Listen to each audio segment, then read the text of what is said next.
Good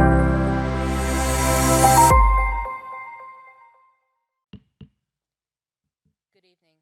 Welcome to the regularly scheduled meeting of the Jefferson County Board of Education on Monday, October 10th, 2022. If you'd please join us for the pledge.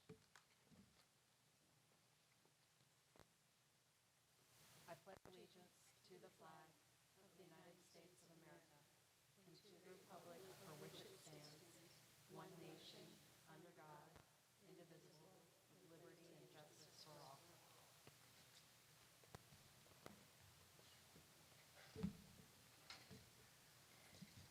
Thank you. And before we start our meeting tonight, if you wouldn't mind, I would like to take just a moment of silence to recognize the passing of Mrs. Doris Klein. Mrs. Klein was a Jefferson County Schools employee from 1967 to 1989, and then she served 3 terms on the Board of Ed. So if you please join me for a moment of silence.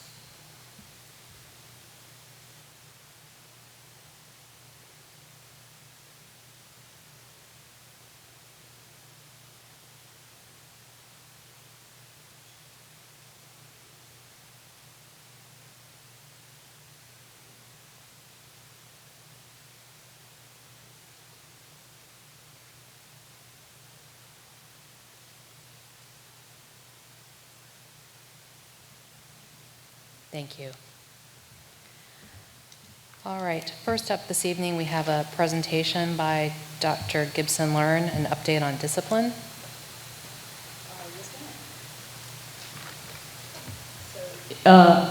Thank you, Jason. Kicking on the soundboard there. If you could put the presentation up for me, I would greatly appreciate it. So as the board will recall, on October the 19th,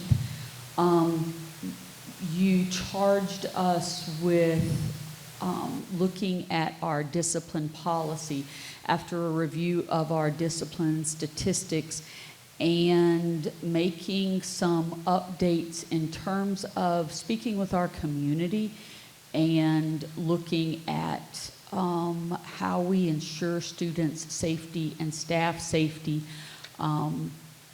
in our more recent times. And one of those things today is a bit of an update to give both you and the public some information about how we're going to approach that. So we started off with the concept of schools being a safe haven, and it was interesting to hear you talk about Ms. Klein, because that career spanned a lot of difficult times, right? From desegregation to wars to and now pandemics and changing cultural mores. Schools have a lot of challenges, and through all of them, we've always striven to be the place where children are sort of pulled in and enveloped and kept sort of safe and away from a lot of those negative influences.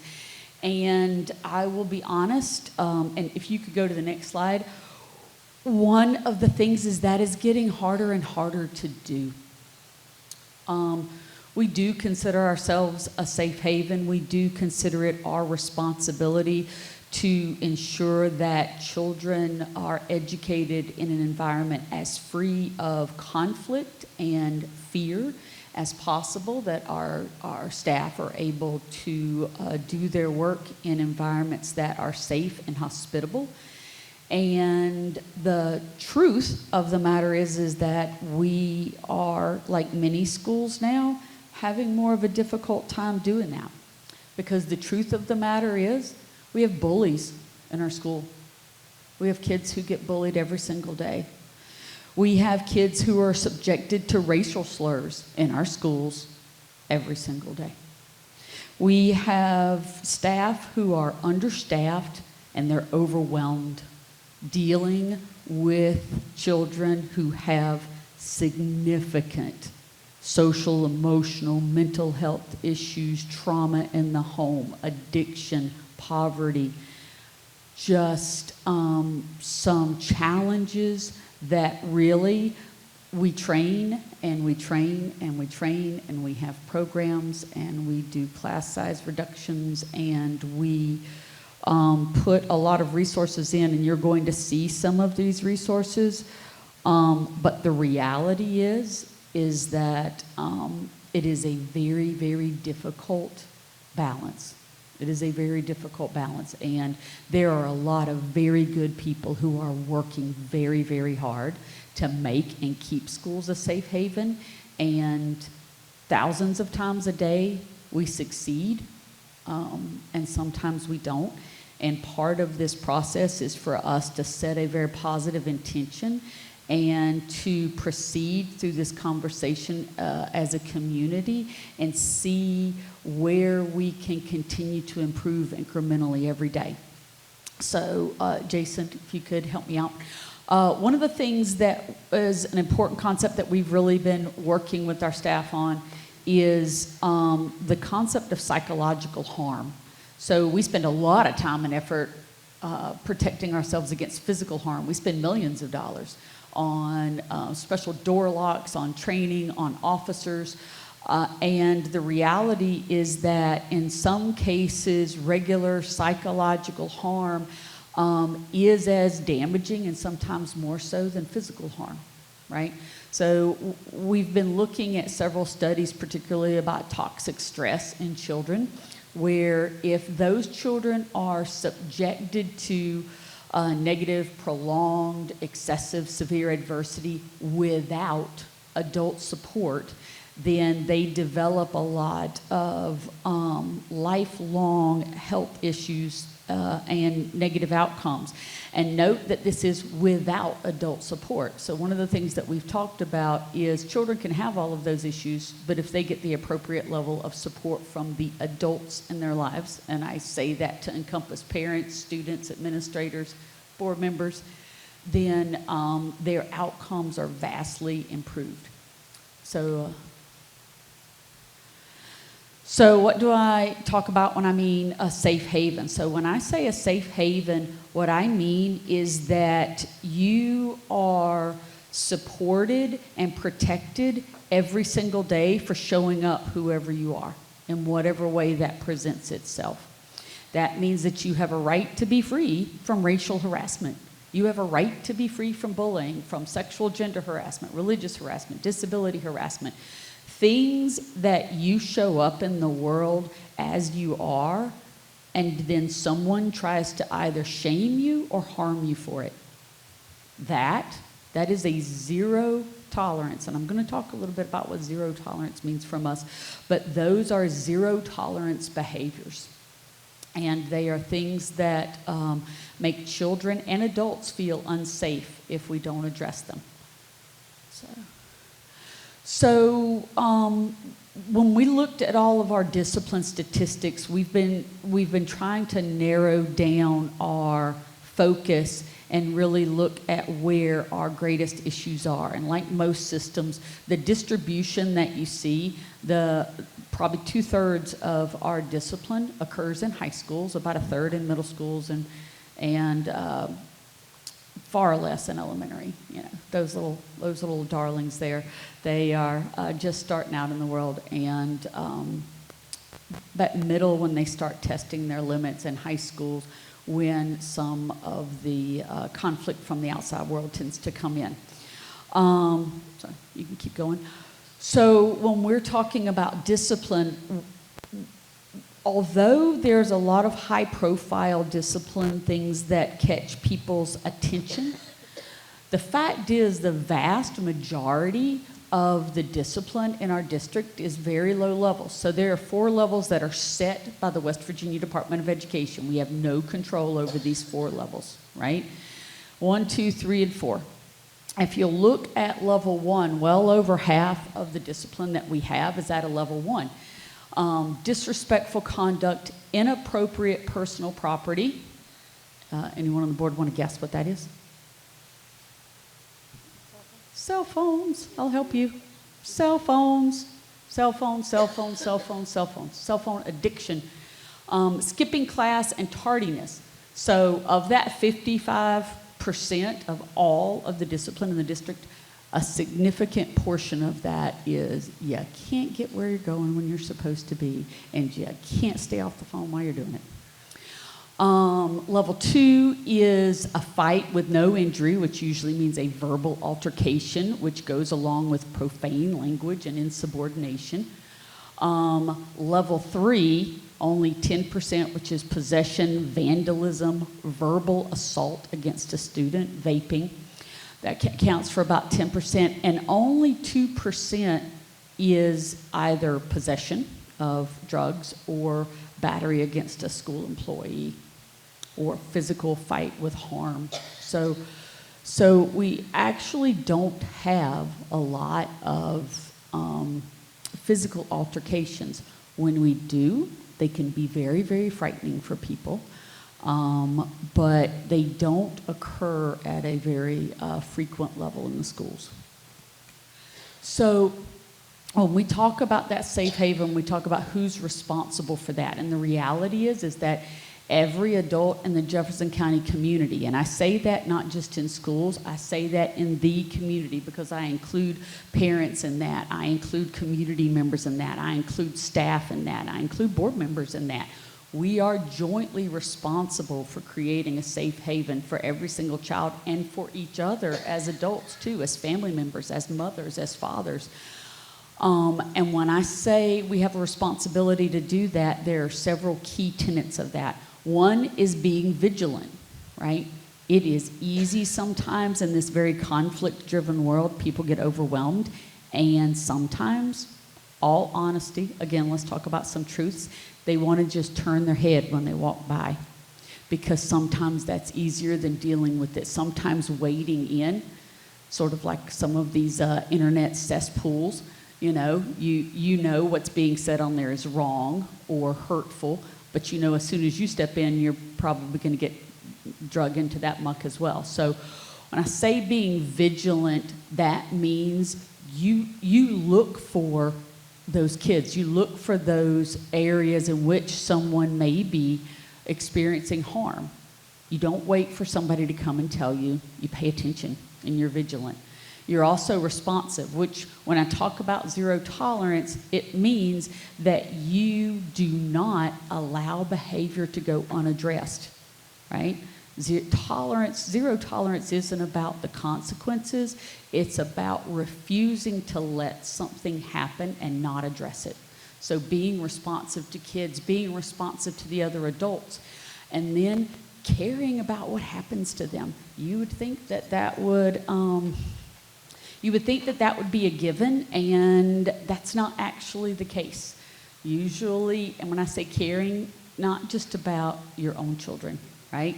Caring about the environment that your children are in, caring about the adults who care for your children, and transparency. Because as much as our system works, and you'll see some evidence on here that our system does work pretty well, it doesn't build trust unless it is a transparent process where parents see it, understand it, staff see it and understand it. Because oftentimes where we have hurt feelings is where someone doesn't feel like it was addressed in a way that makes sense to them, right? So one of the things about doing this process is talking about how process protects, and we've had a lot of discussion about that.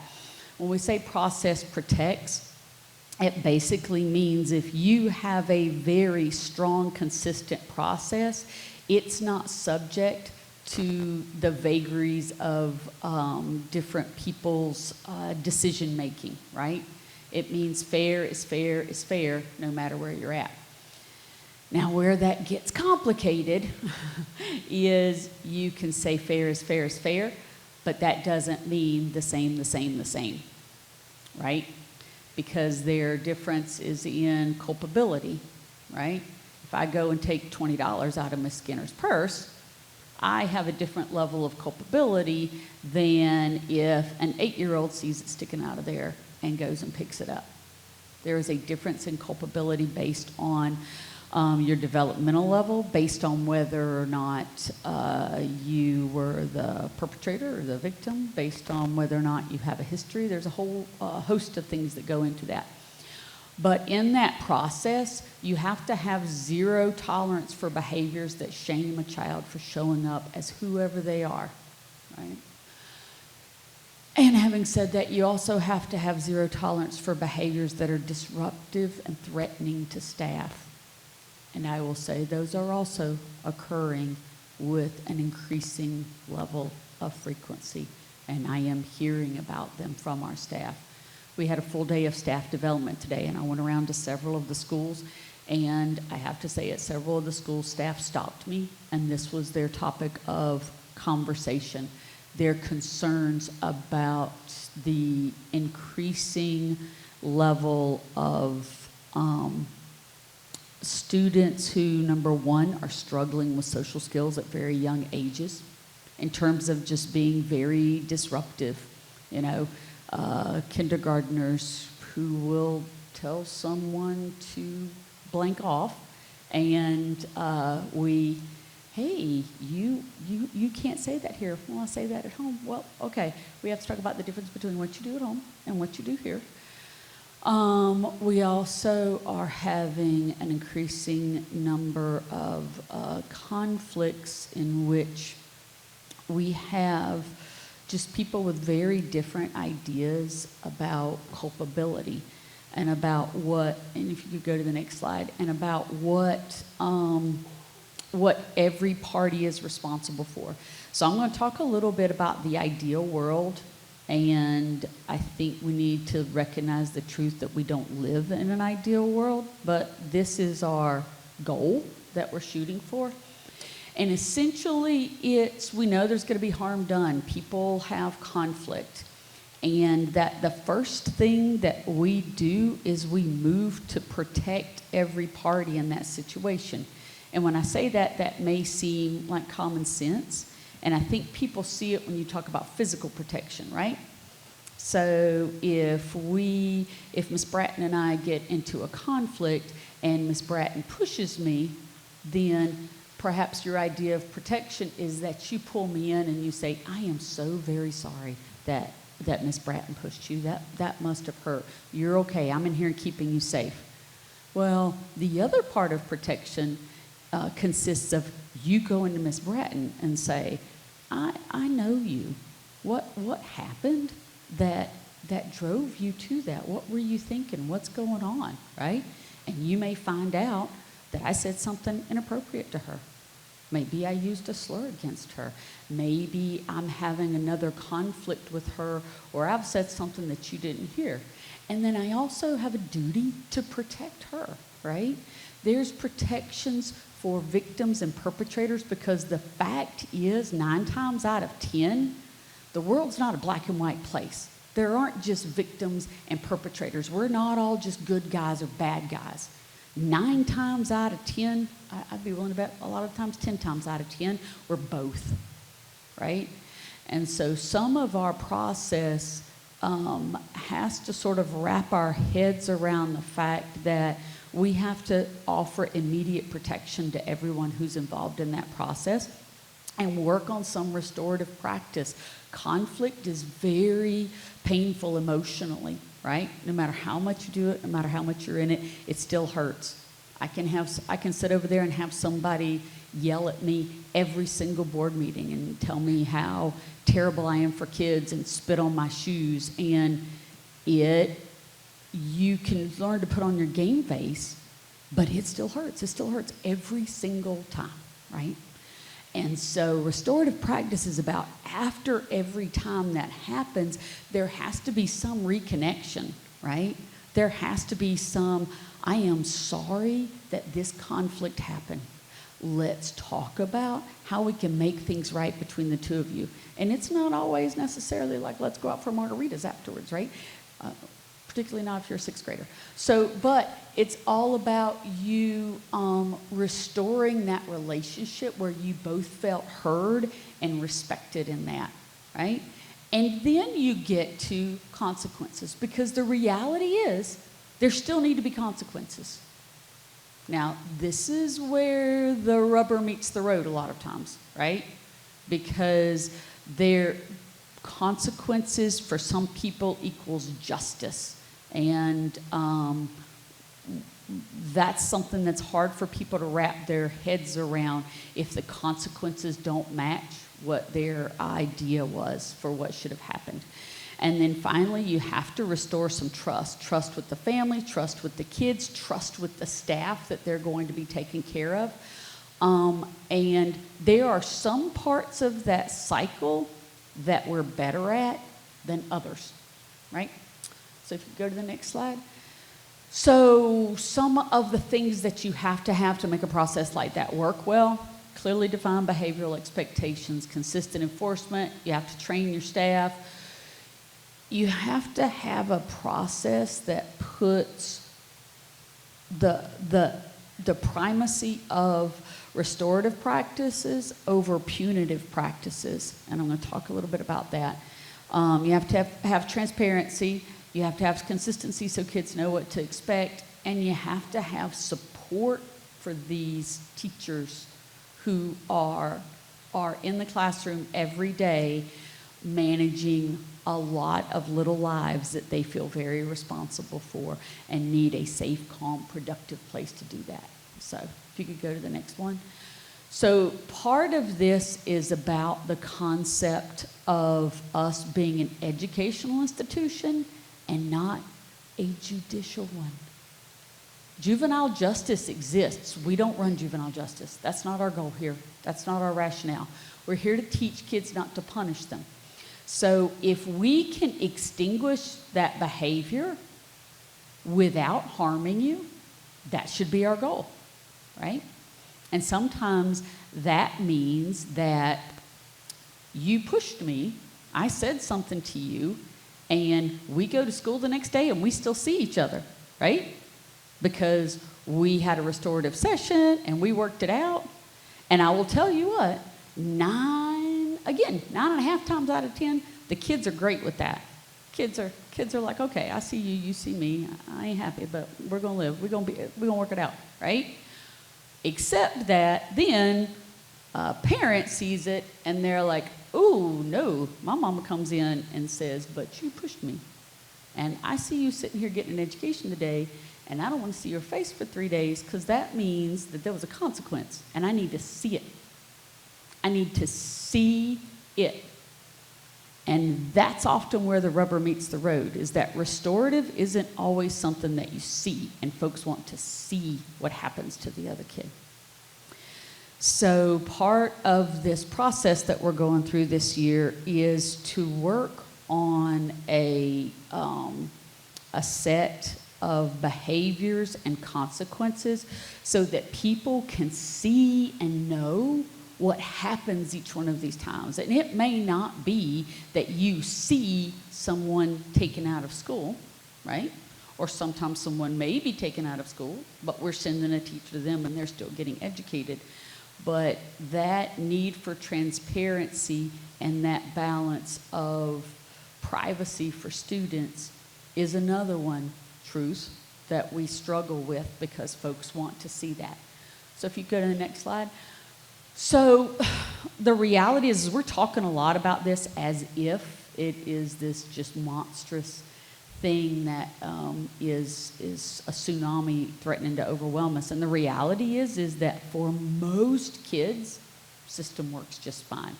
Of every single one of the incidents that we had last year, 73% of them, one-time offense, we worked it out, they never had another problem, right?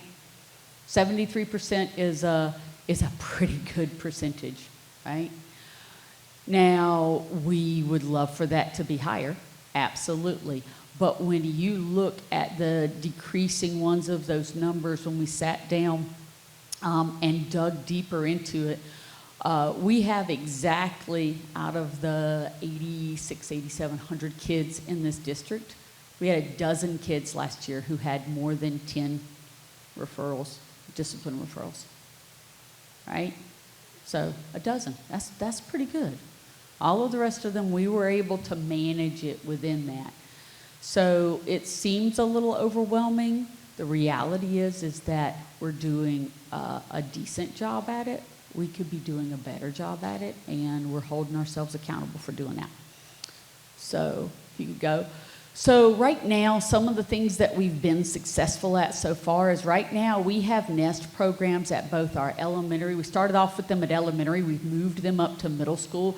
These are programs specifically for children who have very specific needs. Most often they have backgrounds with some type of trauma in them and significant behavioral issues, very strong triggering issues. And we have programs that are specifically built to help reintegrate them into a general education environment. And those, by and large, have been successful. They do require a good deal of resources. The Opportunity Learning Center, as you know, we transformed that program into a therapeutic program. They do academics in the morning, and then they also have individual therapy and group therapy and public service. That's been an enormously successful program. It is, however, because of location and staffing, a very, very small program, which is part of what keeps it successful, but would certainly love to expand that. Over the last at least 7 years, we have added licensed social workers, student navigators, mentors, student support groups, a lot of additional support services for some of the social emotional issues and struggles that we're seeing. So where we still are working through this process is that we've been working with principals on recognizing and responding to racial harassment, sexual gender harassment, bullying.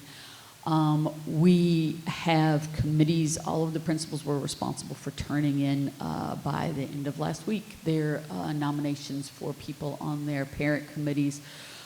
We have meetings later this week with Faculty Senate. We met with all of the Service Senate, and we also have student committees where we'll be meeting with secondary students in November.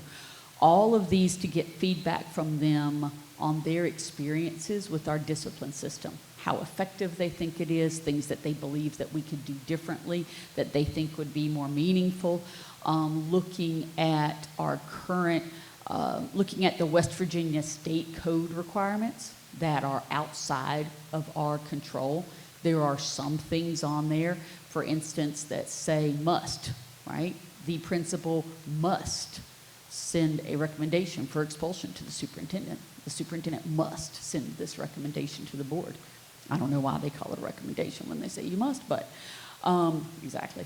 But so there are things that are outside of our purview, but within the things that we do control, we want to develop a new draft policy that really works at being more definitive about behaviors, about how we differentiate for students based on the type of offense, culpability, who initiated it, their history, developmental level, and then to have for each one of those a list of very defined responses that parents, administrators, the community, the board can all see, and for transparency's sake, know that within that range, where someone's at on that range.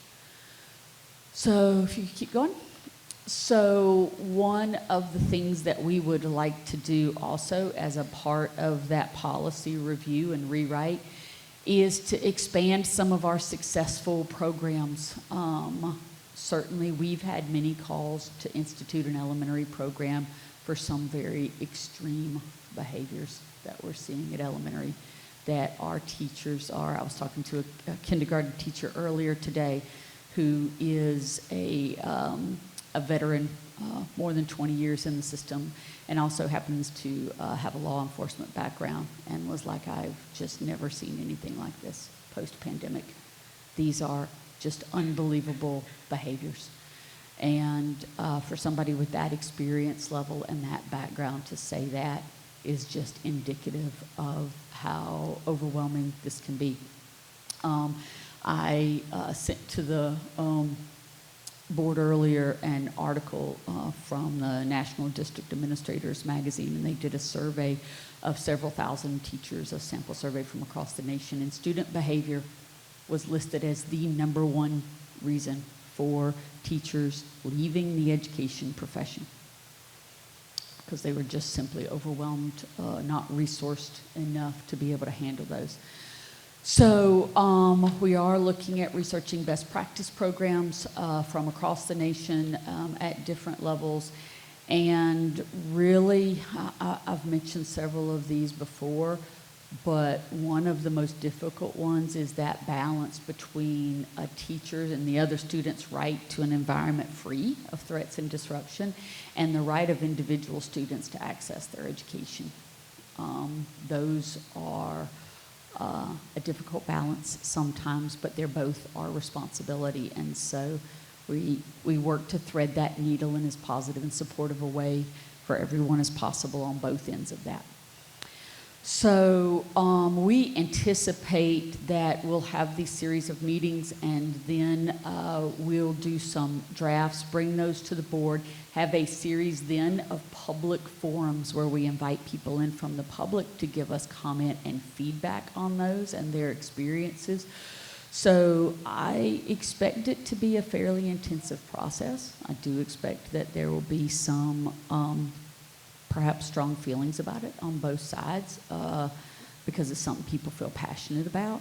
But I do expect in the end that we'll come out with a better product. So just wanted to update you on where we were in the process. So if you have any questions, I'll be happy to take them. Dr. Joy? Yeah, I appreciate that you're asking the teachers and staff how they feel about the current policy. I don't know if you know today's National Mental Health Day.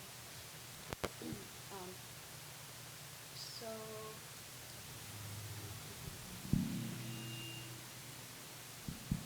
I just wanted to clarify when you said that, you know, the number one reason that teachers are getting out of the profession is because of behaviors and that they're not resourced enough. It makes it sound like teachers don't have the skills, and I feel like a lot of teachers don't feel supported.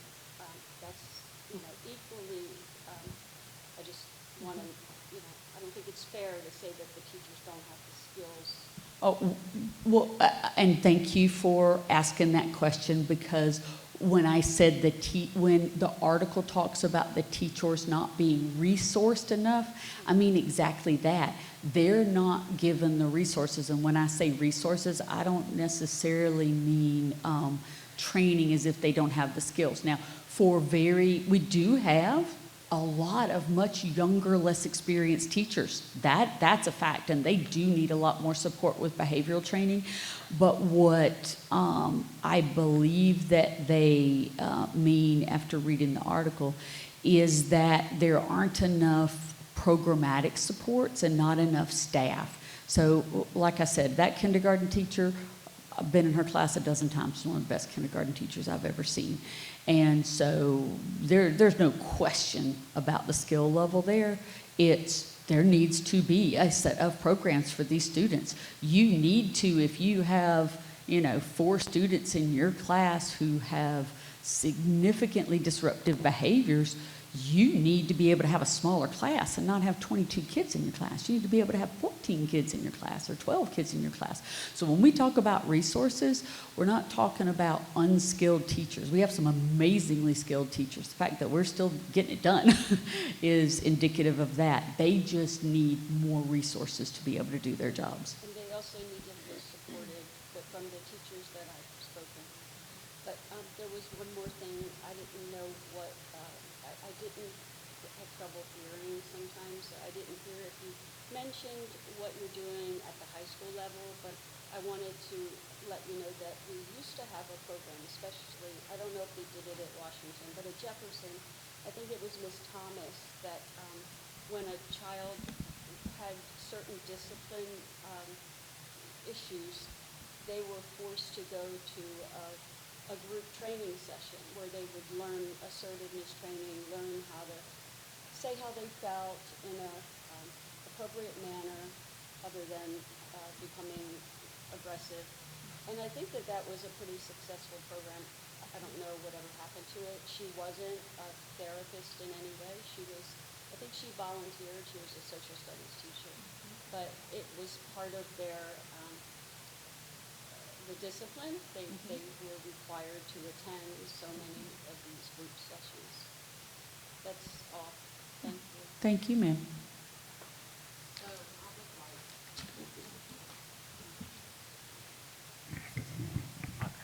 So, thank you. I would like to ask two questions, please. One, you spoke of the zero tolerance. Is this going to be a policy that will be put in writing, especially geared towards bullying, racism, racial harassment, sex and gender harassment, and any other discrimination that may go on in our schools? Are we going to put that? Are we going to put this policy in writing?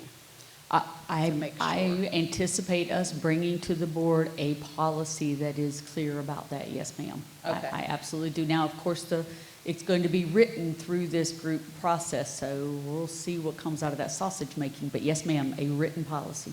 Okay.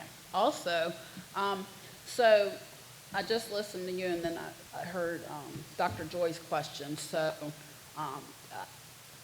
I just want to know, at any time will we be bringing in psychiatrists or psychologists into our county? And I think it should be, my personal opinion, that it should be someone from outside of our county to give everybody a fair chance at counseling.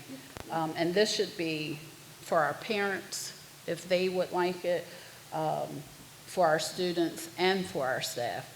And the reason why I say parents is because you referenced, an elementary child that used a curse word and then said, "I say it at home." So that lets us know that most things start at home. You don't just come to school and learn this, right? In most cases. So I just think that we need to offer it throughout the community. And then that way we have that unity in our community and we're working together. I love when you say that. But yes, ma'am. Okay. To your point, we do have, and we have had previously, when we've had some conflicts, particularly when we've had conflicts among parents, we've used a outside counseling service to do mediation sessions with them. And sometimes folks take us up on that, and sometimes they do not. I believe that if we were to get a wider range of counselors, right now part of the problem is we have so very few people to be able to call on.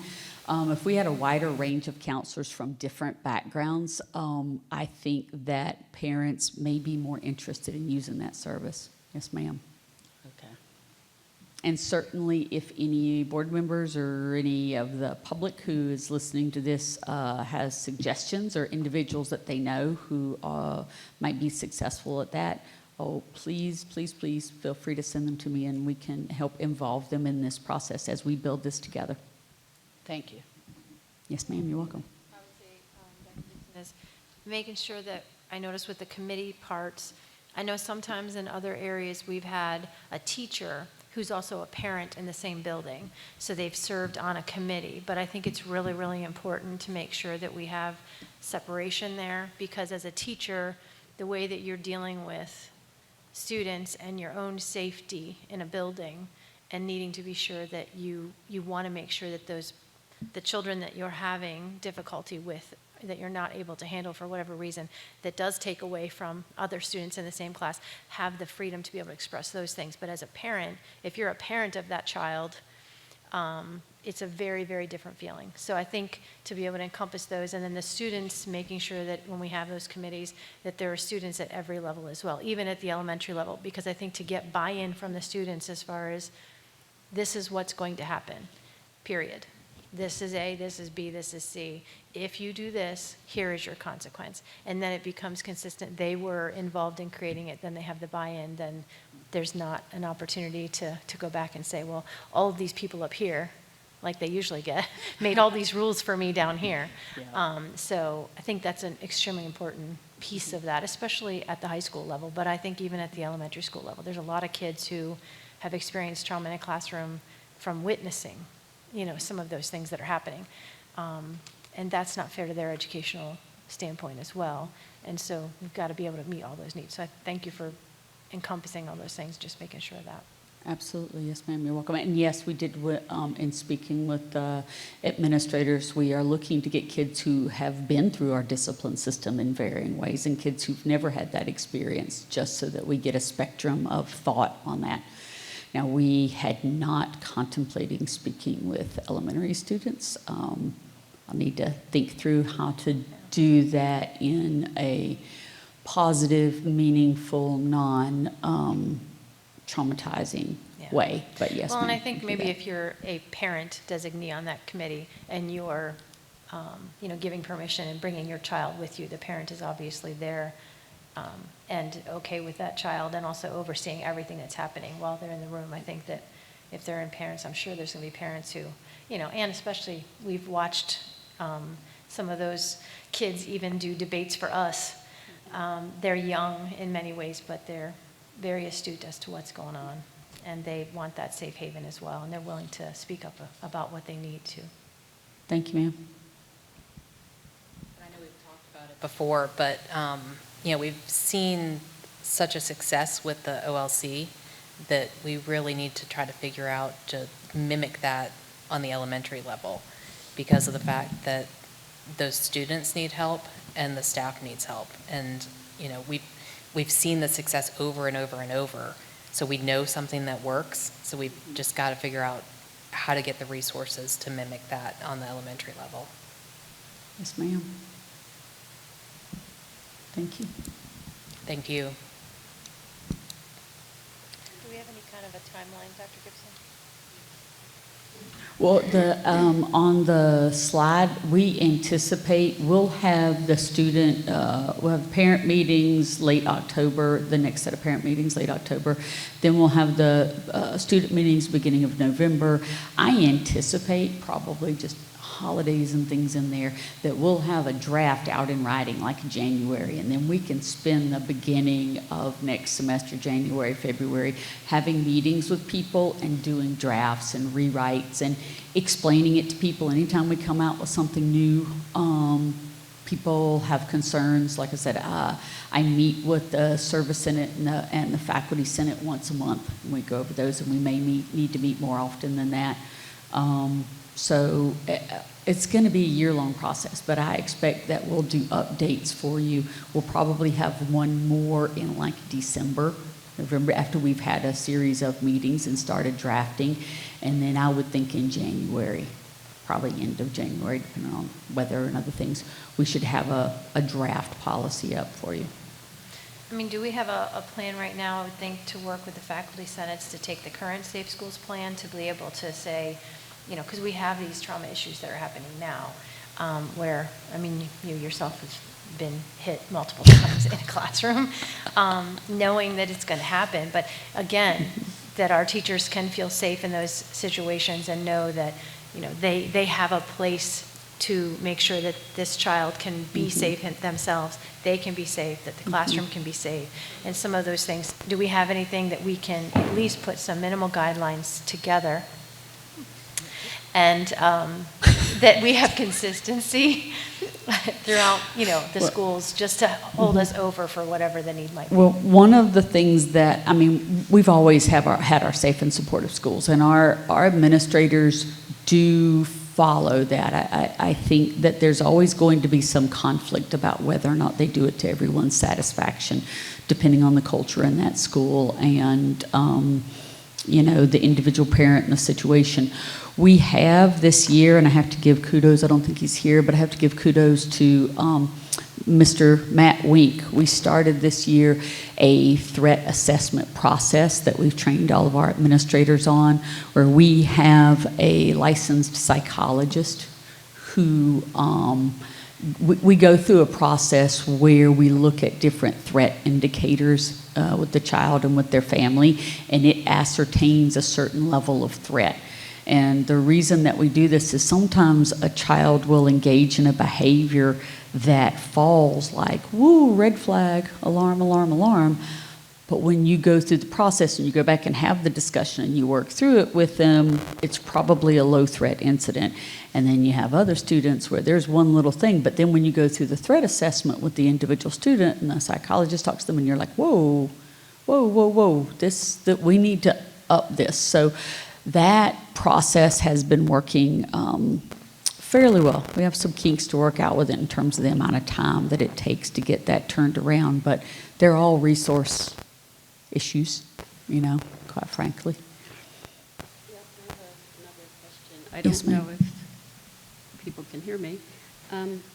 I feel like a year-long process isn't soon enough. The board was given a stack of board behavior, a policy to, I think this should have more of a priority than how the board should conduct itself. I just think maybe limiting it to at least 6 months, not a year. I mean, these problems have been going on, and I hear on a regular basis of children being bullied, and I think that we should make this a priority. And I hear you, ma'am, I do. And again, like every other balance and hard truth, I could stand here right now and write you a policy that says absolute zero tolerance, we won't tolerate this. If a kid says this word, they're out for 5 days. If a kid does this, they're out for 10 days. If a kid does this, I can write anything.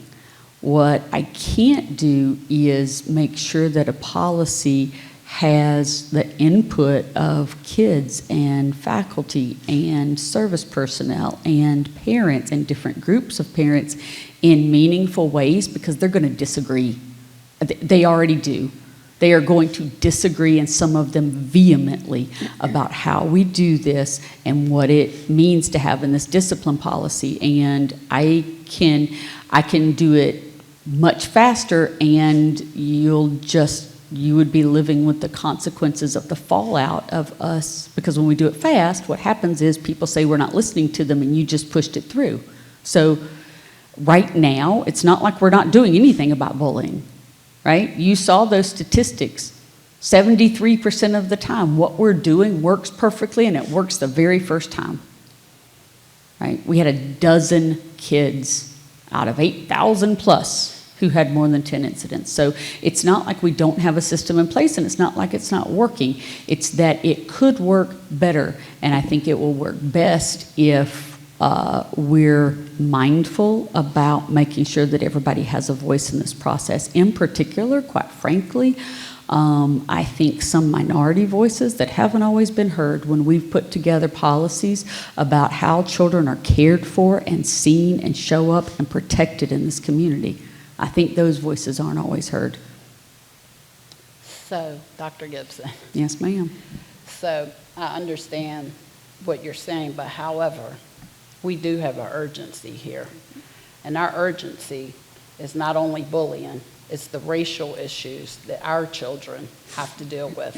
Being called the N-word, going to the bathroom and seeing, I hate the N-word written on the bathroom wall. Children who go to teachers and say to them that they were called the N-word, and teachers saying to students, oh, that's just how people behave. That's not how we behave, and that's not how we're going to behave. We're not going to accept that. So I really think there's a real urgency in this, and I think the urgency doesn't give us a whole another year, because we've seen this over the years. We've been fighting for this for over 200 years. So we don't need to add another year to it, right? We You are need right, to ma'am. fix the problem. You are right. Right? And so to your point, there really are there's 100 different issues, if I'm going to be honest about it. But to your point, part of what you're talking about is enforcing what we already have. We have a racial harassment policy. Calling someone the N-word is a level 3 offense in the school system. But what you're talking about is having people who aren't enforcing it. Exactly. And that's something that doesn't take a policy to do. That takes willpower. Okay. That so- takes us working with administrators to say, this is a level 3 offense. And it also takes people, and trust and believe. I get it. I get if, to your point, I get if you've been telling somebody for 200 years and you haven't seen something happen, you get tired of telling them, right? But we also can't do something about things that we don't know about. So that happens, and some teacher says that to a kid, that's got to come to an administrator, or that's got to come to Well, me. it has and then gone to we've gotta- administrators. The administrators, they have to do something about Right. what's going on. Yes, ma'am. Absolutely. Yes, ma'am. And again, part of this is, to your point, some of it is you bring something, we bring a staff person in, and I've had this happen before. We bring someone in, we bring the staff person in, and based on our policy, we have this discussion, and we're like, okay, here's your letter of reprimand. Okay, here's your retraining. Okay, here's whatever these consequences are. But you don't get to see or know any of that. And so that's an enormous source of frustration for people, because they're like, oh, well, I just see you. I came to school the next day and I saw you. I don't, because you don't see what happens. And so that's part of that transparency and trust process that we really do have to figure out that balance. You are entirely correct. Yes.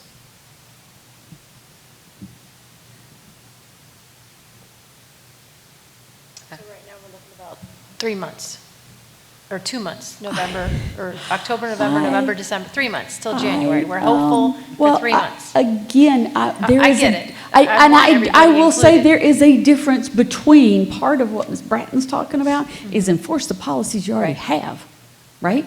Enforce the policies that you have. Protect black and brown children from being bullied or shamed for who they are. Protect children with gender differences. Protect children with religious differences when, someone is causing harm to them by how they're being treated. And I will say that we're supposed to be doing that now. No policy in the world is going to do that. What that takes is political will, and I will tell you, you step into that and it sounds very, very easy, and it's not. As Ms. Dallas Lewis and I like to say often when we meet on a thorny issue, we'll sit down, she'll look at me, she'll go, well, it's complicated, Dr. Gibson Learn. And we'll go like, it's complicated, because it's complicated, it just is. Protecting children is simple, though. I mean, that's the number one, and then it's just working back through all the adult conflict off of that. I think the other main issue that we have now that, like I'd stated before, if we can make sure that we have some consistency in that, is also protecting staff and making them feel supported. If we can at least in the interim make sure that this is our policy, we're going to make sure that this is being followed, or if it goes up the chain, it's going to be followed, because there will be consistency there. And then, again, making sure that our staff know that this is our policy.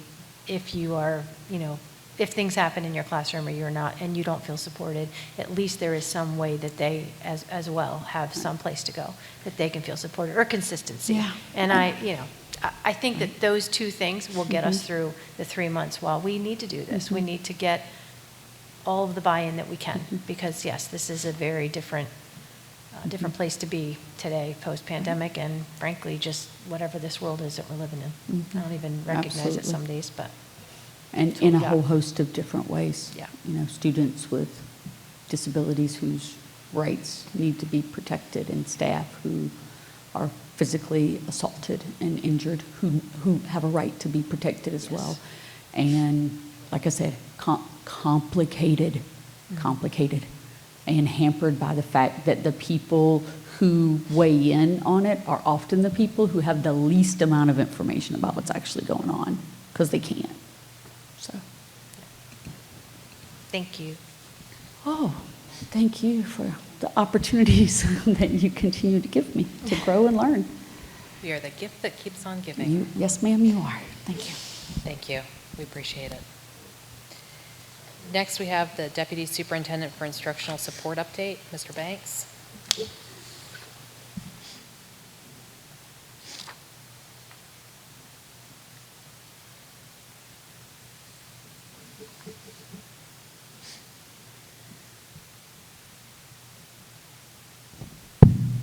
Good evening. Tonight I have with me Michelle Cantley. She is our coordinator for high schools, and we want to give you an update on some upcoming events and also a curriculum and instruction update on some things that she's been working on. We're so blessed to have her in our department. I know last year she was up to her eyeballs with the counseling audit, and I was really thankful that we can let her go this year and free her up to do what she's so good at, and that's curriculum instruction. Her strength are disaggregating the data, developing student-centered plans, and then also the professional development that goes along with that with our teachers. She's been also leading our department on the Jefferson County Schools instructional model. So I'm going to let her give you a little bit of an update, and then we'll be here to answer any questions that you might have. Michelle. Thank you for those nice words. Okay, as a result of the counseling audit last year and listening to the public, the parents, and the students, we have made some really exciting improvements at the high school level. One of my goals was to make sure that our students were exposed to opportunities that they have during the high school experience as well as after they graduate. So what we did first was we let all 10th graders go to a James Rumsey tour. Washington High School went last week. Jefferson High School will go in a few weeks at the end of October, so that they could be exposed to those programs in action. A lot of times they told us that they would hear of a program but didn't really know what it was about. So now every 10th grader leading into scheduling season will have experienced what James Rumsey has to offer and those awesome programs that will lead to really good jobs. Tomorrow, all of our 9th graders will be going to our first annual Jefferson County Opportunity Expo at the Ranson Civic Center. We'd like to thank the Ranson Civic Center for partnering with us to provide us that opportunity for students. So during that expo, we have all the ways that you could be involved in high school. So we have dual credit partnerships. That's our colleges like Shepherd, WVU, Potomac State, and Blue Ridge Community and Technical Center. They will be there to explain to students what dual credit is and how they can apply. We also will have James Rumsey programs on site. We will have the CTE programs from the high schools will be highlighted there as well, and other groups that have classes that you could be exposed to will be there, so that leading into scheduling season, our students will be able to have questions that they could ask their counselors, and they will know more about what they could do during their high school years. Tomorrow, we will also be sending some 11th and 12th graders to Shepherd University for their college fair, where colleges from all over West Virginia, Pennsylvania, and Maryland will be on site so that they can connect with those colleges without having to drive to those places. So we're trying really hard to expose them to lots of different things. This year, one of the things I found out was that a lot of parents didn't really understand what dual enrollment meant, dual credit meant. So we're going to have dual credit informational nights for parents where we will have in-person nights with a Zoom option, where the colleges are coming to the schools and talking to the parents about what a great bargain price-wise and opportunity it is for the students to gain college credit while they are still in high school. And then something we're really, really super excited about is we will be launching later this month SAT support for individual students. So we have this going in a couple different formats, but the one I'm most excited about is we purchased individual licenses for students so that they could, on their own time, on demand, join in the evenings, on the weekends. If they don't have time in the school day to participate in one of our classes that are SAT prep, they can log on. They could either take a pretest and it would generate the skills that they need to work on, kind of give them a what-if type of score for their SAT that they could think about like that, or they could use a summative report. Let's say they already took the PSAT, or they already had taken their SAT. They can look at those reports and click on skills specific to their own needs without having to take a pretest, and they would have tutorials that are awesomely designed so that they could learn and increase their scores in those areas. Those particular tutorials would be free. Free to them, obviously, but they could use them whenever they need, like we said, study hall, at home, or on the weekends.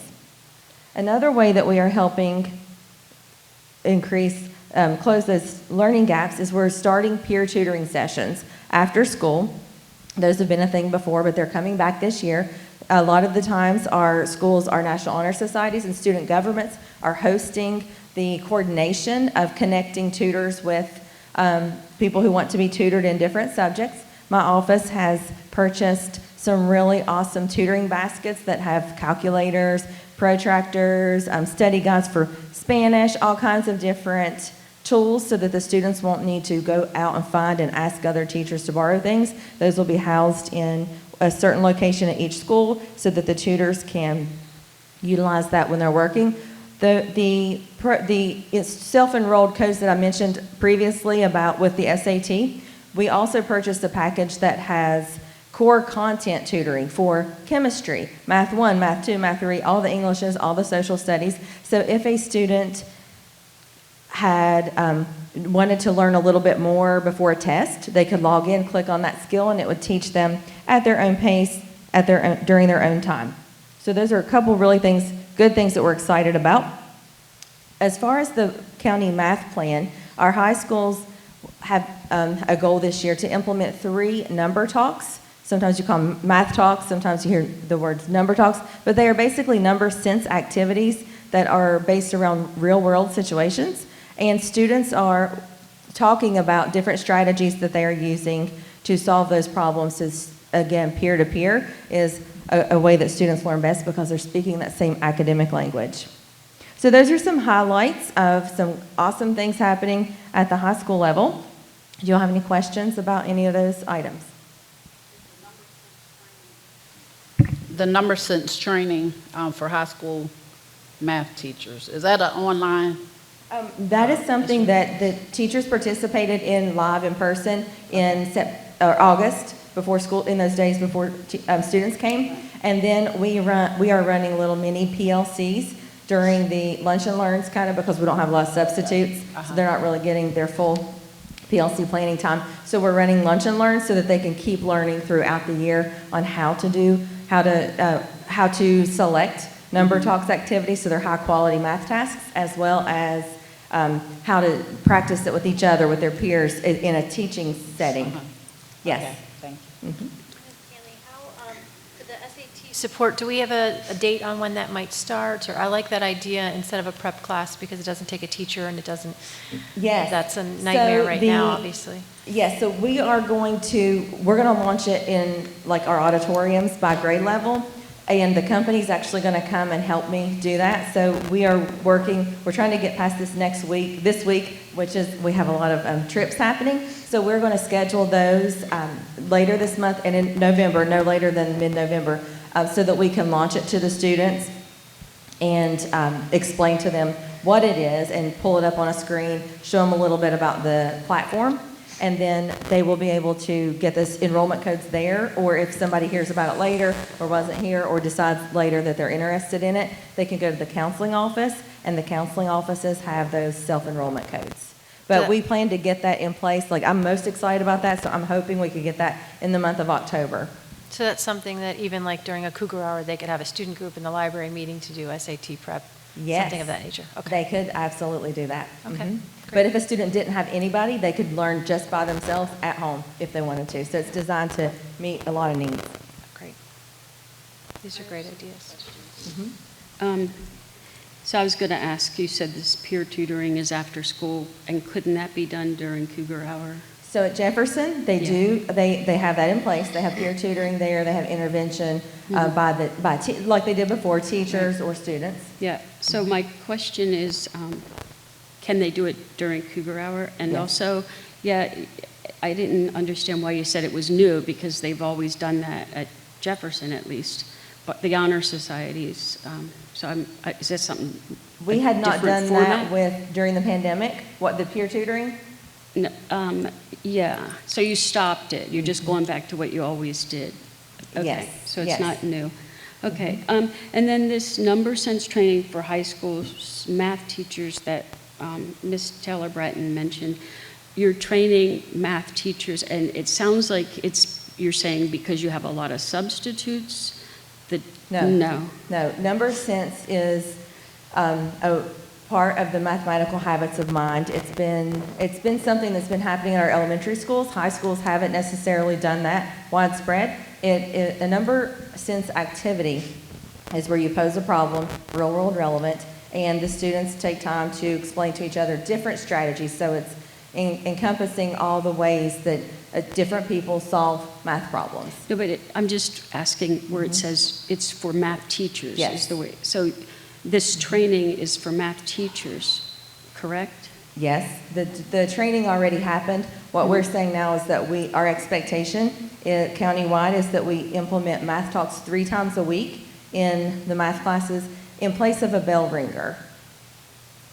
Okay. I just was curious about the training for the teachers. Which teachers need this training? Math teachers. So it just is a little odd to me that math teachers need to learn about number sense. So I guess it's a certain program that you're referring to. It's a certain Or- style of teaching, yes. That's why I assumed or thought you said that it was mostly a need because there were so many substitutes, that maybe they needed to learn more about this. No, but they're included in our trainings. Okay.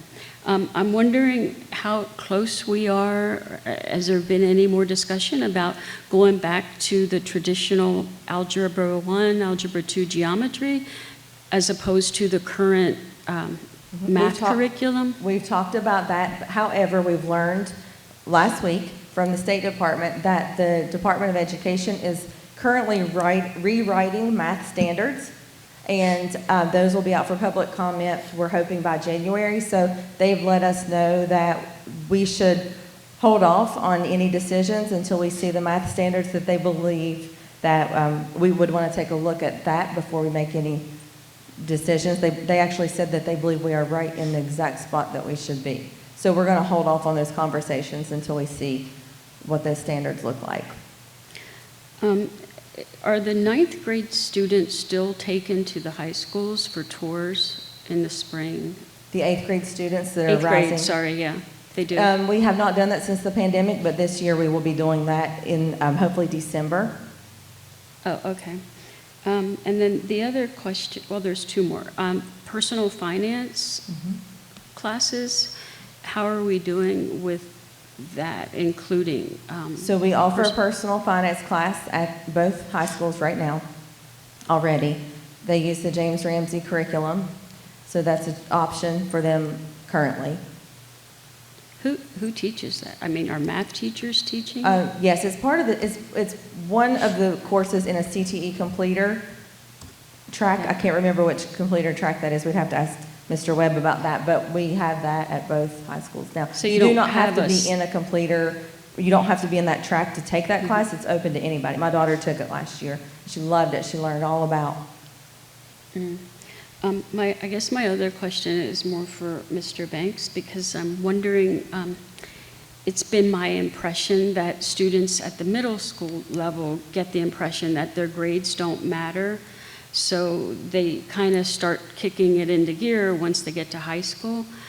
So I just think it would be helpful to maybe bring the parents into the conversation at the middle school level, to let them know the importance of applying themselves in middle school so that they can transition into some of those upper level classes when they get to high school, but also to encourage and train them about how expensive college is, and that, you know, we have so many scholarships available to students in Jefferson County, and many students don't apply. So you have 5% of the students that get all the scholarships. And I feel that if families especially were trained in the importance of students applying themselves in middle school, and bringing in maybe the cost of the tuition, and maybe parents would buy in, and that could help the situation, because there's a lot of discipline problems from the middle school level. There's a hard transition into high school. Does that make sense? Yes, I've been in actually a few schools already and heard that discussion with students about, the importance of applying yourself in middle school and what you learn and how you obviously build on that, particularly in math for high school. But I do agree with you that bringing in the parents more into that conversation would be critical. And I know we make attempts to do that, but we need to do a better job with bringing our parents into that conversation. So thank you. Thank you. So we do plan at the high school to have a financial aid night where the parents come in and the counselors are here. We actually have an offer from Shepherd to bring in their financial aid person who is willing to help no matter what college you're going to, help parents learn how to fill out their forms, which, were able to be filled out after October the 1st. So we're in the process of doing that at the high school level currently. Yeah, that's really important. I know a lot of families, the children get to college on an athletic scholarship, and they're first-generation college students, and, they may be raised by a grandmother, and the grandmother doesn't know about a financial aid form. And so they need the initial training of how to fill out the form, but there needs to be some sort of a transition coordinator type position that can watch those students, those most vulnerable students who are low income, first generation, to help them get through that first year and show them about, what do you have to do to fill out these FAFSAs every year, and how do you acclimate to the college setting. It's not fair to leave this up to the colleges, because right now I think that's what we're doing. We're relying on these colleges to pick up the slack of first-generation students, and we could include that as part of the high school experience. So currently at each high school, we have a counselor who is in charge of, they have a lot of different hats, but they each kind of take on a aspect of the program. One counselor at each high school is in charge of looking at people who are eligible for Promise but maybe haven't applied, and filling out the FAFSA is one of the things you have to do to get the Promise scholarship. So they do go down the list of students, and they will call them into their office and help them, a lot of the times it is your tax information, so it does have to be filled out by the parent, but they help walk them through. So that's one of the things that the counseling departments of both high schools do. Well, a lot of students don't qualify for Promise because they don't do well on the SAT. And it's not fair. They're excellent students, but they just can't do well on that test. So, and it doesn't mean they're not, worthy of going to college and getting the help also. So it just seems like there's, students that are falling through that don't have that support. Because if you're able to do well on the SAT and keep the high grades, the odds are you could probably figure things out a lot more. It'd be a lot easier than somebody who can't really pass the tests, and they may need the extra support. And those are the kids that I think are most vulnerable. And I know that one of the factors that the state, on the state scorecard, the English language learners, the transition experience for them, we aren't doing well in that area.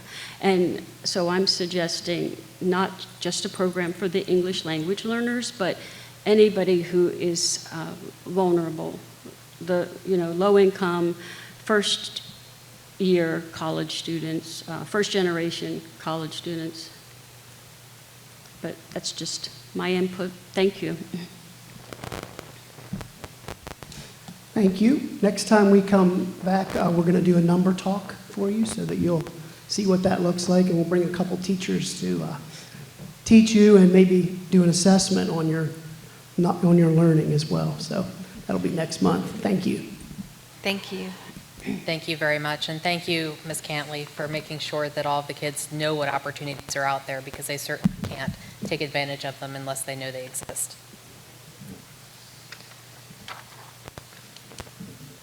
All right. Next, we have the approval of minutes. Is there a motion to approve the regular board minutes held September 26, 2022? So moved. Thank you, Ms.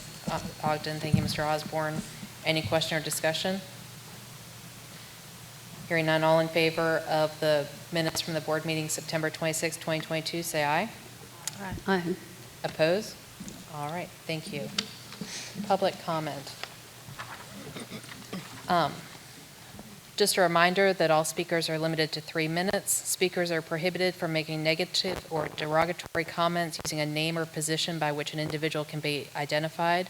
Comments may not be threatening, profane, vulgar, or abusive, or the speaker will be required to cease his or her comments. First up, we have Ashley Dingus, followed by Andrew Brown.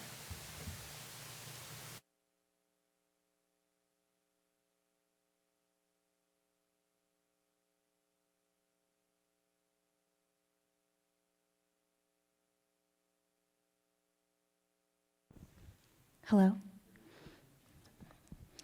Hello, my name is Ashley Dingus. My son's name is Landon Dingus. He is an 8th grade student at Charlestown Middle School. He has attended Jefferson County Schools his entire school life.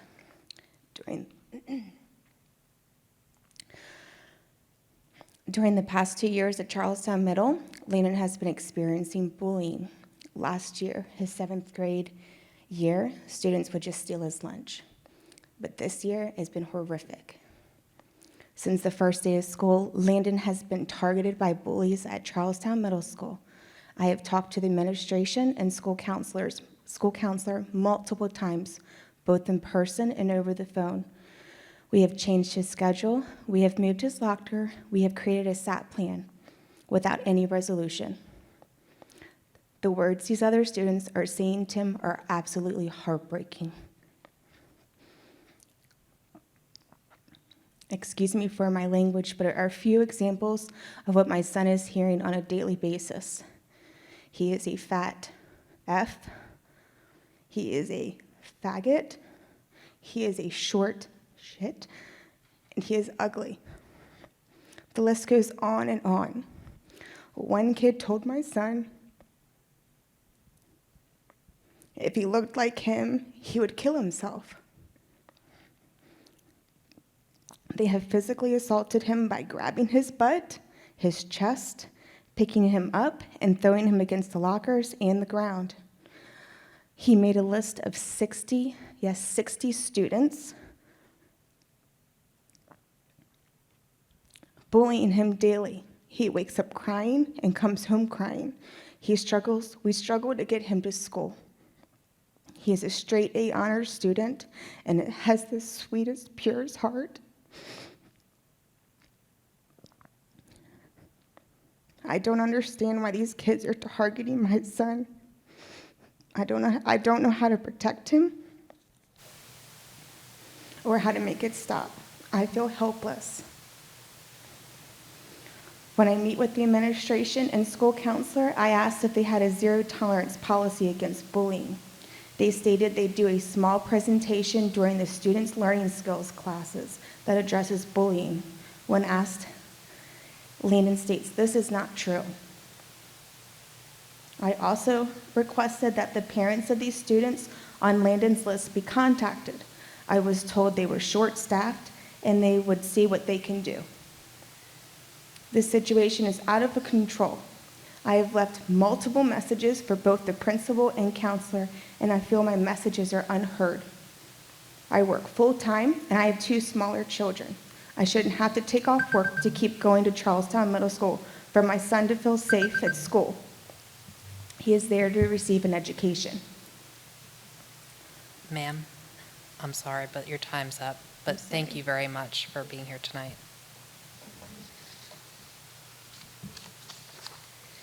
Next is Ms. Brown, followed by Lala Mooney.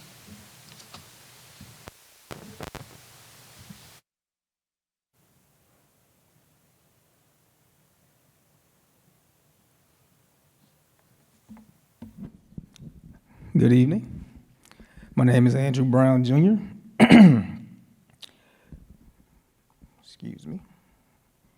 On Tuesday, September 20th, Dr. Gibson Learn provided a space for concerned parents of Black students to share the racism and unfair treatment we've experienced in Jefferson County schools.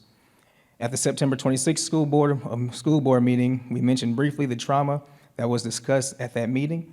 We also requested a response to how the Board of Education plans to assist Dr. Gibson Learn on implementing a zero-tolerance policy on racism, racial harassment, hate, prejudice, and instilling and executing the appropriate disciplinary actions when such policies are violated. We are here tonight to continue to hold the Jefferson County Board of Education and JCS leadership accountable for the physical and psychological safety of Black students and subsequently all students while they are at school. Excuse me. I do appreciate Dr. Gibson Learn for taking our meeting seriously and starting the process of putting a zero-tolerance policy into place. We request that this will be and will remain a priority. I also hope that during this process it does not become watered down and that it remains clearly stated that racism will not be tolerated in Jefferson County and Jefferson County schools. Thank you. Thank you.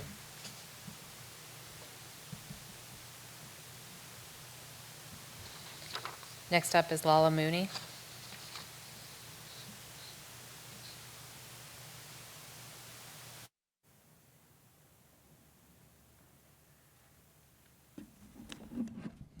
Good evening. Can you hear me? My name is Lala Mooney. In 1961, I was arrested and sent to Castro's prison with 5 of my family members. At night, my father could hear the executions. Even worse, Che Guevara, Fidel's right-hand man, was known to have a special window where he would like to see the executions. He said this was his favorite pastime.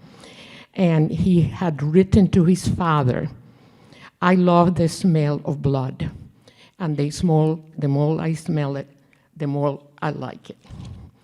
Here in the United States, we're celebrating Hispanic Heritage Month. This month of, and a terrible ally of Castro, Che Guevara, was held to our youth as a hero in the morning readings at the school system. How is that possible? Many parents call me and ask me, how can we put up with it? Such a terrible man as an example for our children. Even here in West Virginia, we have a teacher who's a ninth grader, school teacher at the Romney School for the Deaf and Blind. I'm sorry. His name is Josh Hazda. I don't know if you've heard of him, but his grandfather was executed by Fidel and Che Guevara together with 70 other policemen the day after Fidel arrived in Santiago. And Josh Hazda's father negotiated Fidel coming into town and not being attacked by the police. That evening, Fidel Castro gave him an award, promoted him to the highest level.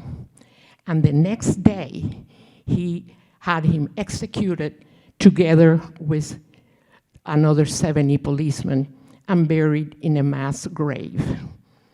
How can we accept this contradiction of talking about a man like him? And here I'm coming to you together to see if we can all come to a clarification of this. And before I finish, I want to remind you that 3 years after Fidel took over, he had missiles aimed at the United States. So let's see if we can all work together and clarify this misunderstanding. Thank you. Thank you, ma'am. A book about my story. If anyone wants one, I think I've given some of you one already. I'll give it to you. Thank you, ma'am.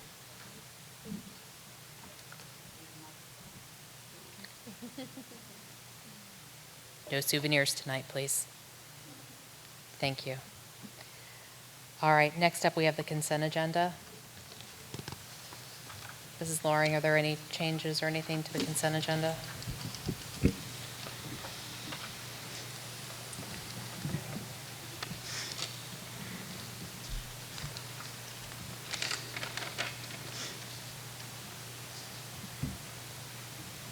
Fell asleep a little bit. Gotta go get back up.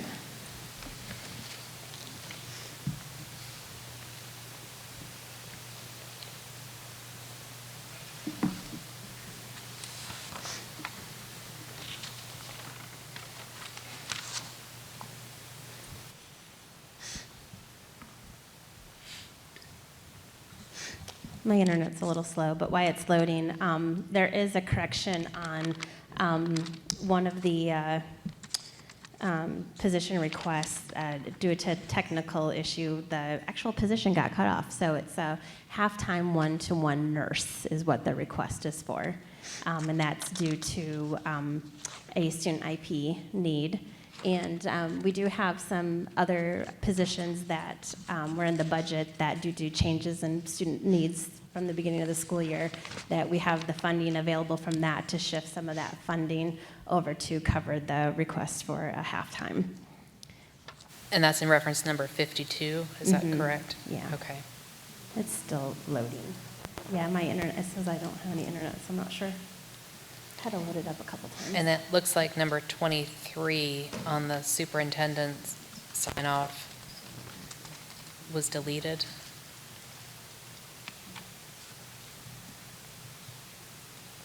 Yes, we had a change there, so we're no longer recommending that personnel action and to delete that. Which one? It's on the superintendent sign-offs, number 23. There was a transfer that we're pulling back.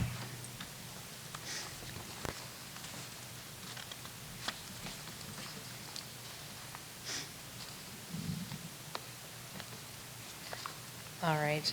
And then just on a housekeeping note, the consent agenda also includes number 11, which is leave of educational value, because that's not marked as consent agenda, but I just want it to be clear that that is part of the consent agenda that we're voting on this evening.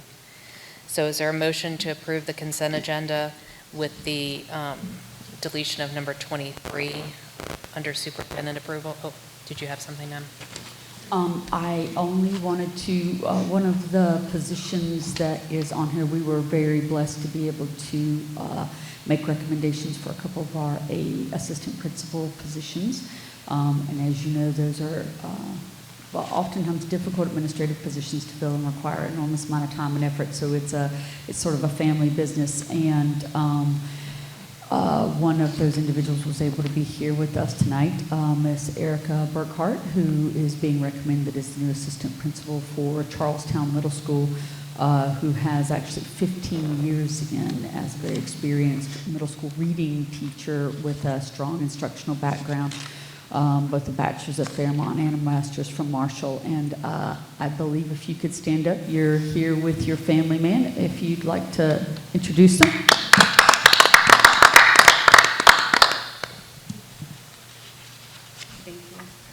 This is my husband, Robert Burkhart. He's also a teacher, autism, and my middle child, Mason, and then my oldest, Madison. And I have one more. She's not here with us tonight. Thank you so much. So we're always excited to see especially folks who have teacher spouses. Yay, yay, thank you very much. And we always like for the board and the public to meet folks and see the caliber of folks we are recruiting into the system, because they want to be here in Jefferson and be a part of all the great things that we're doing. So thank you. Thank you. And thank you for being here this evening. All right, so is there a motion to approve the consent agenda with the deletion of number 23 under superintendent approval and the inclusion of number 11, leave of educational value? Thank you, Mr. Osborne. Is there a second? I'll second it. Thank you, Ms. Bratton. Any discussion? Yes. First of all, I want to make sure that the public understands what to be determined, TBD means, beside an employee's name that's listed. I've gotten numerous calls about certain people that have that beside their names. So there's a state policy that basically, and you can correct me if I'm wrong, but if at a certain time after school's started in the school year, a teacher can't move to another school or another position unless there's somebody already, somebody to replace them. So I believe we are waiting for replacements for at least 2 people that are listed here. Is that correct?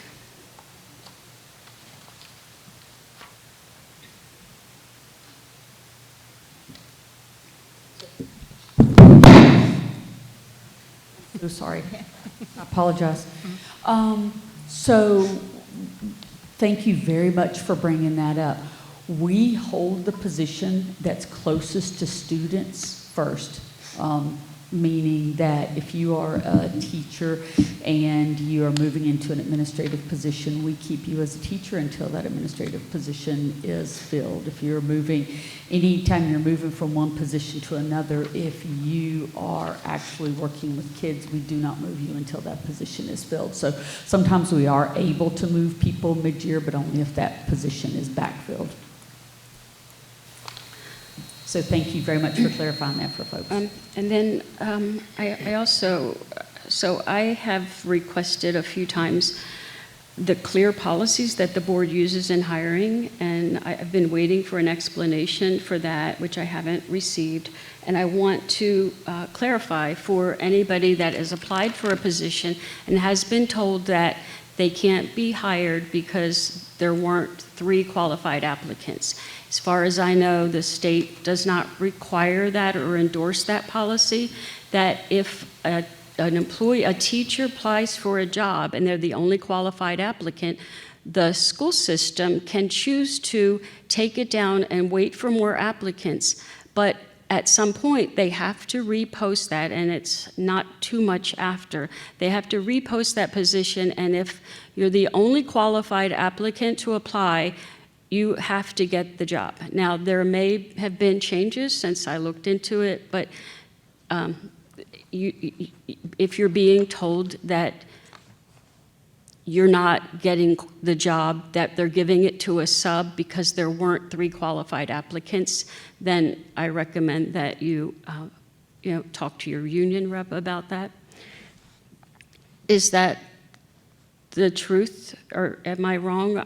Because it could have changed, but people are being told this, and I just want to clarify for employees. Yeah, if anybody has a question, I believe that I actually did do a presentation on this to the board not too long ago. But if somebody Not does, to the public, and they're the but- ones that need to know. Well, I believe that on the floor is the actual agenda. So if anybody has any questions about the hiring selection process and they were not selected for a position, then I recommend that they contact me and Human Resources. So for me, the fact that I'm still waiting to see about the number of board positions that I had requested, because there's conflicting information. We were presented with a chart of how many board positions exist in Jefferson County versus Berkeley County. And there's a big discrepancy. So until I can get that information, I can't agree with this consent agenda. So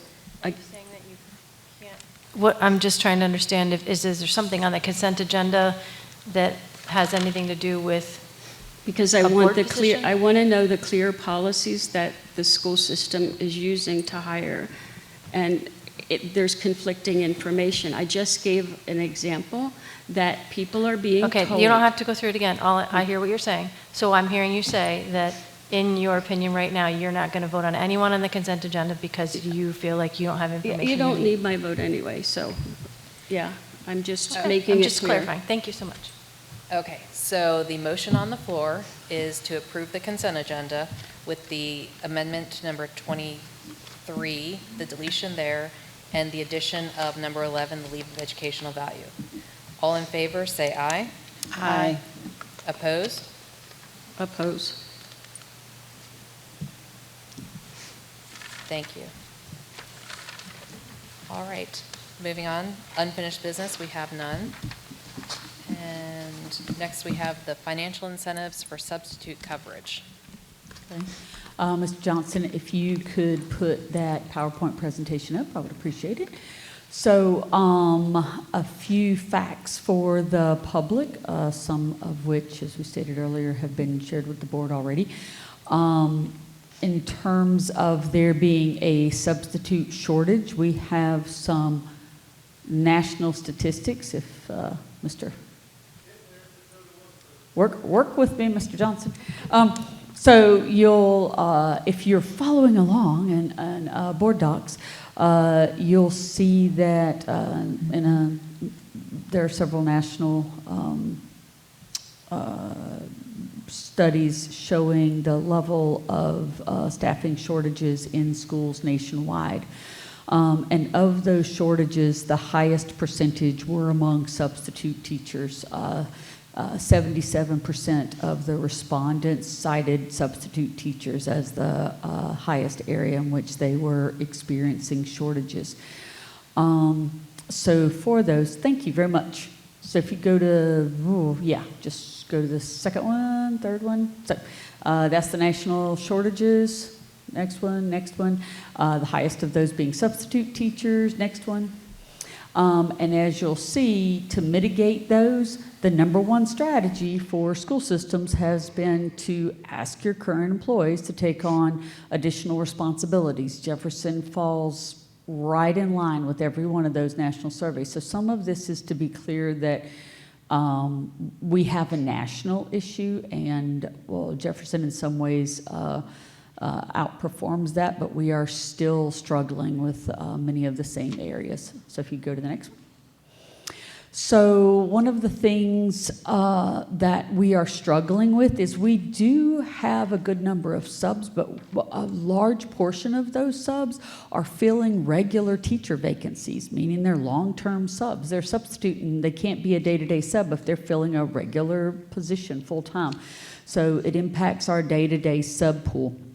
Right now, for the start of 22-23, despite the fact that we actually recruited more teachers, we have a slightly lower for the beginning of the school year fill rate than we did last year. Right now, it's at about 57%. So next. One of the things that the board had earlier asked that we discuss was a change in substitute teacher pay, and Ms. Loring and her staff were able to put together this little chart showing our substitute teacher pay comparative to Berkeley's, Washington County's, and Loudoun, Virginia's. And as you can see, comparative to those, we are right in line or above our peers. To increase the pay rate of a substitute would place them above our current teacher rate, which we did not feel was appropriate. So if you go to the next slide. So our recommendation is that the board reinstate the additional pay that we utilized in the 21-22 school year. At the time, it was teachers are paid 1/7 of their pay, because it's 7 periods at a day, to give up their planning period to cover another class. The chart that you see is the number of employees that we paid each one of those pay periods, what the 1/7 cost us, and what the extra $15 on top of that was. So far in fiscal year 23, we've only had 81 of those. However, right now, finance is sitting on just under 300 of those for this upcoming pay period. So next slide. So our recommendation in actuality to the board, particularly in light of inflationary pressures, when we sat down and looked at projection where we projected out based on last year's numbers for the remainder of this year, If the board were to increase that rate to an additional $20 on top of the 1/7, we believe that we'll come in under $45,000 for the year, be closer to 42. And we are making the recommendation that the board increase that to $20, up from 15 on top of the 1/7, and make it retroactive to the beginning of the school year, August 22nd, 2022. I have a question. Why was it,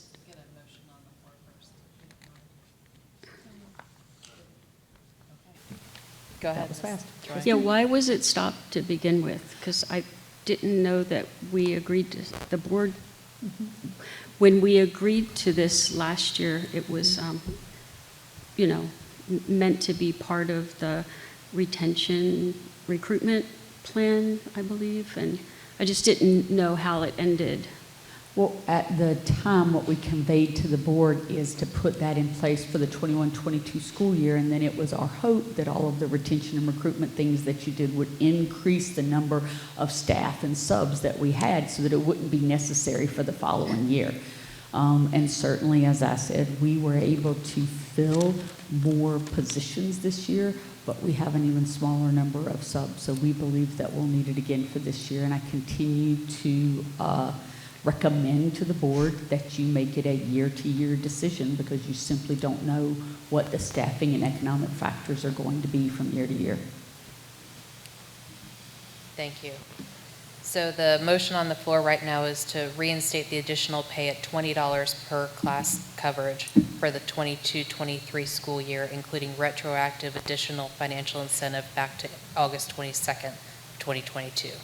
Yes, ma'am. Should that also say 1/7 of their pay as well? Well, it's the additional pay, but In addition to the 1/7, yes, sir. You can certainly make sure that that's clear in the minutes. Thank you, sir.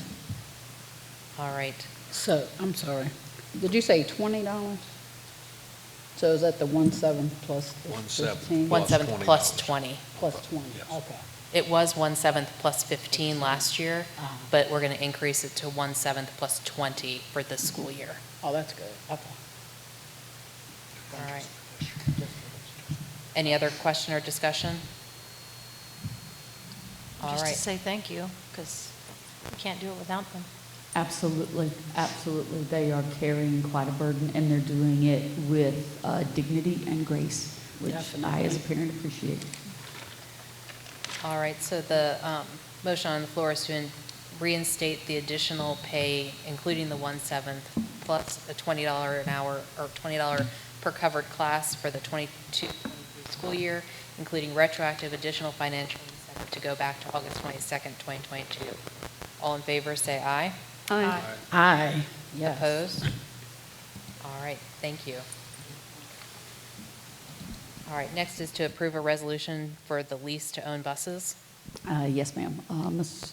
Joyce White was unable to join us due to an illness in the family. If you'll keep her in your thoughts, I would appreciate it. Essentially, this was presented to the board earlier when we did the transportation presentation, and this is to renew our bus lease as we had conveyed at the time. Just as a reminder, we only are reimbursed for buses that are less than 12 years old or have less than 180,000 miles on them. Once they get past that point, we do not get a reimbursement from the state. So this leasing process allows us to keep those newer buses so that the income from the state for those keeps coming in. So it's the same process that we followed previously. Correct. All right, is there a motion to approve the resolution for the lease to own buses? So moved. Thank you, Mr. Osborne. Is there a second? Second. Thank you, Ms. Ogden. Any question or discussion? All in favor of approving the resolution for the lease to own buses, say aye. Aye. Opposed? Thank you. Thank you.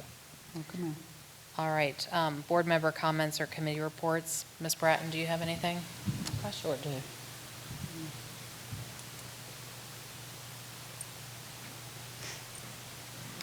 So for myself, I'm still waiting to hear from Jefferson County Parks and Rec for meeting dates, locations, and times. I would also like to congratulate Harpers Ferry Middle School. I know we hear a lot about our high school football, but our middle school football. I just want to congratulate Harpers Ferry Middle School for a great game against Wildwood Middle School where they came out on top. Wildwood played a great game as well.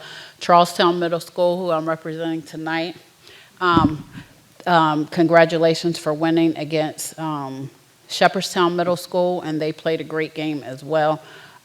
Thank you to our community who came forth to speak. Hopefully we will be able to discuss it and get back with you. And my deepest condolences to Ms. Doris Klein's family. May you find peace through your hurt at this time. And just remember that weeping may endure for a night, but joy cometh in the morning. Thank you. Thank you. Mr. Osborne, do you have anything? Yeah, we had an epic meeting, and once again, we had a very healthy rollover of finances for this present year. But we were told to be very cautious because of the money that we've gotten from the federal government has helped that group stay with a healthy bounce. Also, I'd like to say thank you to the group that takes care of our fields. I got to take a walk around several fields this week, and they're doing a great job of keeping those fields in good shape. Greatly appreciate that. Thank you. Mrs. Ogden?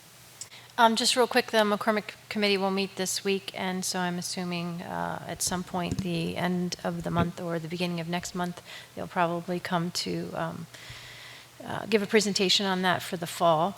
And no other committee reports, and just excited that Harpers Ferry is back under one area like all there, and I know they're excited about that, so I'm happy for them. And my condolences as well to Teresa Fagans and her Klein family. Thank you. Dr. Joy? Yeah, I just wanted to let the public know, in case you aren't aware, this is still, we're still recognizing Hispanic Heritage Month. And also today, we're celebrating Columbus Day, or if you prefer, Indigenous Peoples Day. So we do have that option. Some states choose Indigenous people, etc. However, we do not have, we have to be clear about the values as a school system that we support. Personally, I think it's important to teach children about the contributions to the United States by U.S. citizens who represent their races, hometowns, etc. When children see people who look like them doing great things or are in places of authority, they learn that it is possible for them to achieve as well. Now that we have had 3 African American board members in the past 3 years, Black and brown children in Jefferson County may feel a little more encouraged to take on leadership roles in their lives. Personally, I think we need to recognize American citizens who have contributed or who have achieved. For example, Jennifer Lopez, first generation Latina, she has had a lot of success in the music industry, motion picture industry, but we don't need to advertise controversial people who aren't even U.S. citizens. We're not in the business of promoting political agendas or anyone, especially not those of foreign countries. We can do better. So I wanted, on Saturday, I attended Middle Way Day, and I wanted to commend the organizers of Middle Way Day. They always do a wonderful job of sharing the history of Middle Way and the traditions of Jefferson County. And we have such a rich history that ought to be celebrated. On Friday night, I attended a fundraiser for the Boys and Girls Club of Jefferson and Berkeley counties. And I wanted to remind families that children in Jefferson County are able to attend the Boys and Girls Clubs here. Club in Jefferson County. So this event was held by the Kiwanis Club at Crest Creek. The Kiwanis Club sponsors several student clubs and events in Jefferson County schools. Adult and children can join the Kiwanis Club as they're always looking for new members. Last week, I attended the Linda Cass dedication ceremony at what was previously called the Cool Spring Nature Reserve. Ms. Cass has donated a significant amount of land to the Nature Center. Again, families may attend or visit the center, which is in Jefferson County. There are several educational programs available for children. I want to let folks know that, and that's why I'm wearing the Washington High School shirt, the Washington High School soccer team is selling raffle tickets, and here's mine, to raise needed funds. They're $10, and they can be purchased through the PE department or from a soccer player, which is where I got my ticket. This past week, Mrs. Taylor Bratton and I were provided a tour of the Washington High School facilities. I wanted to acknowledge the enormous help it was for the athletic director and the PE department chair to use their time to provide a thorough tour. They answered all of our questions, and now I feel informed enough to decide on the location of the auxiliary gym. I know that Mr. Sam Carpenter will do a wonderful job as the new athletic director. The Cultural Diversity Committee will have its first meeting this Thursday at 5:30. And I think that's all. Thank you. Superintendent, do you have any comments for us this evening? All right. And then I believe we do have a executive session for personnel, and there will be action, correct? All right. Is there a motion to go into executive session for personnel? I make a motion to go into executive session for personnel. Thank you, Ms. Bratton. Is there a second? Second. Thank you, Ms. Ogden. All in favor, say aye. Aye. Opposed? All right. Thank you very much.